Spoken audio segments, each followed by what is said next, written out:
Фитнес-браслет с хорошим AMOLED-экраном, который поддерживает Always On Display со стилями под каждый циферблат. Автоматическое измерение пульса, кислорода в крови, уровня стресса и, разумеется, сна. Также данный браслет имеет 120 спортивных режимов, магазин с приложениями, водонепроницаемость 5 атмосфер и не только. Но как же на самом деле дела обстоят у фитнес-браслета под названием Amazfit Band 7? Несмотря на заявленные характеристики производителя, сейчас я вам расскажу. Всем привет, вы на канале Пользы.нет, и здесь только быстрые обзоры и долгие стримы. Меня зовут Саня, не забудьте подписаться на телеграм-канал взаимопомощи и скидок. Но не это главное. Главное, что было сначала, курица или яйцо.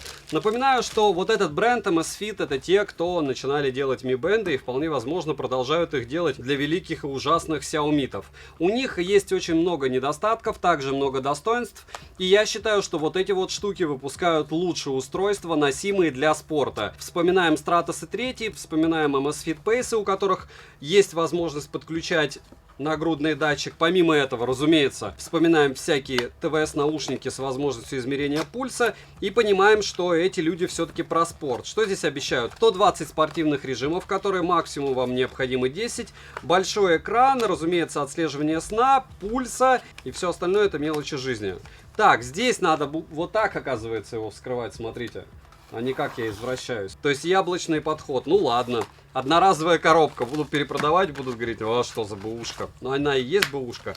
Документация, которая мне и вам не нужна, потому что это все будет подключаться к программе ZEP, обновляться. И по большому счету у Amazfit это тоже не первый браслет. К сожалению, несъемная площадка с двумя пинами для зарядки данного устройства. Ремешок приятный, нестандартный размер, я бы сказал, что больше на фиты похоже, либо на Band Pro, 7 Band Pro. Ремешок очень странный, качество тактильно приятное, но внешне выглядит как что-то плохое. По тактильности вообще прям супер. Если брать физические кнопки, их здесь нет, вот так вынимается капсула. Если брать рамки, они здесь огромные, вы это увидели и так. Подбородок тоже жуть, с одной стороны. С другой стороны, площадь дисплея подразумевает, что все good. Вес капсулы 16 граммов, вес капсулы с ремешком 28 граммов. Чтобы вы понимали, визуальное отличие 28 и 66. 24 миллиметра на капсулу у нас 42 миллиметра.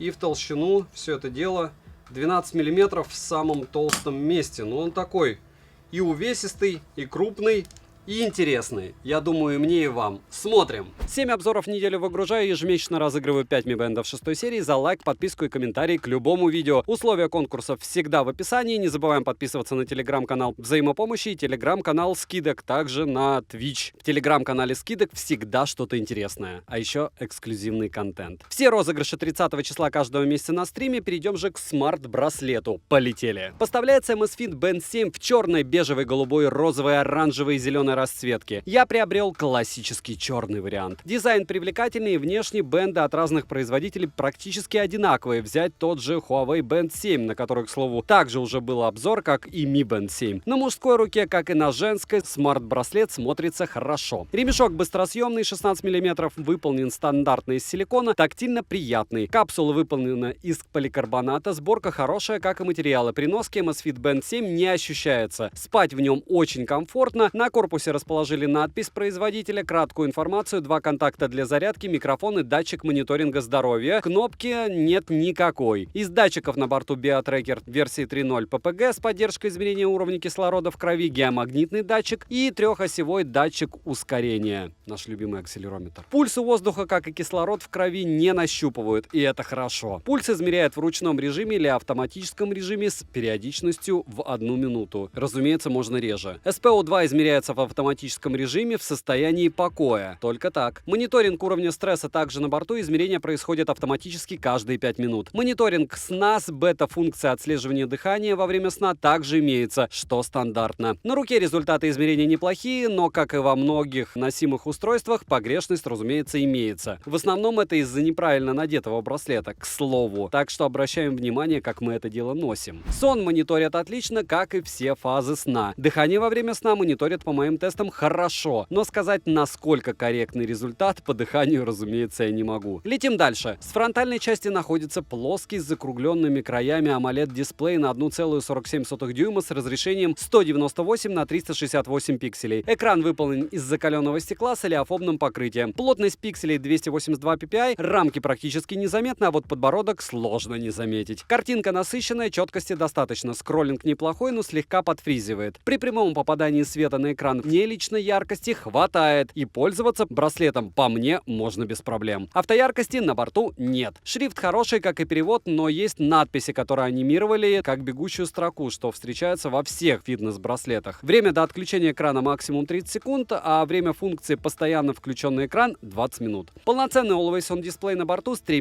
видами AOD. Но хорошо, что для каждого циферблата есть также свой AOD. Активация экрана при поднятии запястья срабатывает стабильно хорошо даже при включенном Always On дисплее. Привет тебе, Huawei Band 7. Ко всему можно выбрать еще и скорость отклика. Установить пароль на фитнес-браслет возможность есть, как и включить режим «Не беспокоить». По свайпам с главного экрана сверху вниз панель быстрого доступа, снизу вверх меню, слева направо и наоборот виджеты с уведомлениями. Меню, виджеты, панель быстрого доступа можно настроить под себя, что хорошо. Меню небольшое, и в нем есть из интересного это PAI, измерение пульса, SPO2, измерение одиночным касанием, что удобно, тренировки, активность, сон, стресс, погода, календарь, будильник, солнце и луна, история менструации, дыхательные тренировки, таймер-секундомер с возможностью работать в фоновом режиме, поиск телефона и удаленная съемка, которая работает исправно, притом со всеми смартфонами. Еще раз привет Huawei. Музыкальный плеер для переключения треков, воспроизведенных на смартфоне, на борту. Летим дальше. Bluetooth версии 5.2, тренировок на борту 120 режимов, Amazfit Band 7 поддерживают отслеживание плавания, определение активности есть. Бег у меня они определяют хорошо, так же, как и определяют ходьбу, эллиптический и гребной тренажер. Браслет имеет функцию Virtual Pacer для соревнований с собой, а точнее со всеми прошлыми своими результатами. Встроенного GPS нет, и навигация происходит за счет GPS в смартфоне, и это плохо. Во время тренировок есть возможность пользоваться музыкальным плеером, при входящем звонке приходит только уведомление, сбросить вызов нельзя с браслета, вибромоторчик хороший, силу вибраций настроить можно. Уведомления приходят моментально, отвечать на них нельзя, иконки приложения отображаются, как и смайлики. Также на сайте указано, что данная модель поддерживает Amazon Alexa, голосовой помощник. Но нам это не интересно, правда? К слову, с GPS есть очень много моделей ноунеймов, которые стоят прям совсем недорого. Я не говорю даже о Xiaomi Mi Band 7 Pro, потому что к нему много вопросов, но какие-нибудь там Mi Bra Watch R, которые я еще раз не пиарю, с точки зрения эргономики они просто ни о чем, и с точки зрения программы, но GPS в районе 2-3 тысяч рублей найти уже в часах можно и браслетах. Далее, емкость аккумулятора 232 мАч, полный цикл зарядки занимает 1 час 45 минут. В активном сценарии использования со всеми мониторингами здоровья они проживут не более 3,5 суток, что, разумеется, мало, учитывая отсутствие GPS, могли бы при данном функционале сделать побольше автономность. Не думаю, что они это дело допилят с прошивками, но кто знает. Водонепроницаемость класса 5 атмосфер, разумеется, как и все устройства с каким-либо классом защиты от влаги или воды, я окунул их в воду. По итогу с ними ничего не произошло, функционал остался рабочим, и внешний браслет никак не пострадал. Плавать с ними можно, как и принимать душ. И летим дальше. Приложение стандартное ZEP. В приложении есть 3 вкладки. Вкладка со всеми результатами мониторинга здоровья, вкладка тренировок и вкладка с подключенными устройствами. На главной странице с часами мы имеем заряд аккумулятора в процентах, магазин с циферблатами, которых не особо много, но есть 8 программируемых циферблатов. Далее есть настройка мониторинга здоровья, настройка уведомлений, магазин с приложением, за что спасибо. Также есть настройки, которые идентичны настройкам на самом браслете. Функции, при которой приходит уведомление о разрыве соединения, лично я не обнаружил. Но ее, во-первых, могут привести с прошивкой новой. Обновить прошивку в приложении можно, и мне обновления уже прилетали. Минусы: нет возможности сбрасывать входящий вызов, нет быстрых ответов на смс, это прям лютый фейл, учитывая, что у конкурентов-то есть заметный подбородок, нет встроенного GPS, нет NFC, во всяком случае для нас рабочего, даже если выйдут с NFC-шным модулем, и чего. Нет динамика, а также маленькое время автономной работы. Ну, разумеется, помощник Alexa нам тоже не нужен. Цену можете посмотреть по ссылке в описании к видео, если промокоды, опять же, смотрите в моем телеграм-канале, там все весело, интересно, и не только циферки, и не только с Алиэкспресса, но никаких сомнительных пока нету там штуковин, хотя на сомнительных штуковинах, к слову, я уже кое-что заказал, и, может быть, вам расскажу, если получу. Если не получу, тоже расскажу, но не в телеге скидок. Вдруг на момент вашего просмотра появится какой-то интересный новый контент, допустим, я туда часто постю что-то новое, что я успел купить, а обычно, когда это свежее, оно дешевле в разы. Ну, как минимум минимум на несколько десятков процентов, потому что старт продаж — это всегда очень весело. Резюмируя, фитнес-браслет Amazfit Band 7 показал себя хорошо в плане мониторинга здоровья, также неплохой функционал, наличие полноценного Always On дисплея и не только. Но также он имеет маленькую автономность, что, конечно, не радует, хотя какими-то моментами он более допилен, чем его конкуренты от Xiaomi и от Huawei. Поэтому девайсу скромное «да». Подписывайтесь с колоколом. Всем, кто оставил хоть какой-то комментарий под роликом, огромное спасибо. Ну, разумеется, помимо этого вы будете участвовать еще в розыгрыше браслетов, но это лирика. А главное, вы помогаете каналу. Палец вверх еще не забываем. Добра и удачи вам, дорогие друзья!